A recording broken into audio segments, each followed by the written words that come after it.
सराफ व्यावसायिकाच्या बंद घरात चोरी, 65,000चा एवज लंपास, अज्ञात चोरट्यांविरुद्ध गुन्हा दाखल.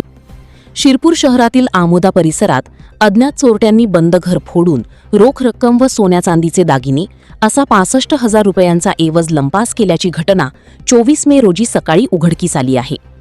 या प्रकरणी शिरपूर शहर पोलीस ठाण्यात गुरुवारी अज्ञात चोरट्यांविरुद्ध गुन्हा दाखल करण्यात आला.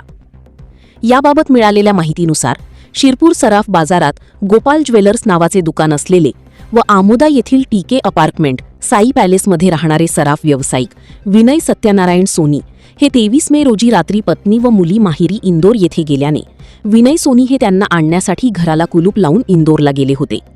दरम्यान 24 मे रोजी सकाळी शेजारी योगराज बागुल यांनी फोन करून घराचा दरवाजा उघडा असल्याची माहिती दिली.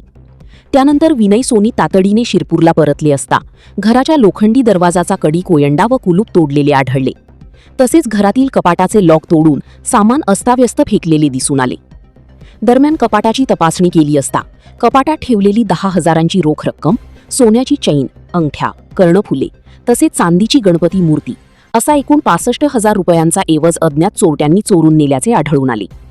घटनेची माहिती मिळताच परिसरात खळबळ उडाली असून पोलिसांनी घटनास्थळी पाहणी केली आहे. पुढील तपास शिरपूर शहर पोलीस करीत आहेत.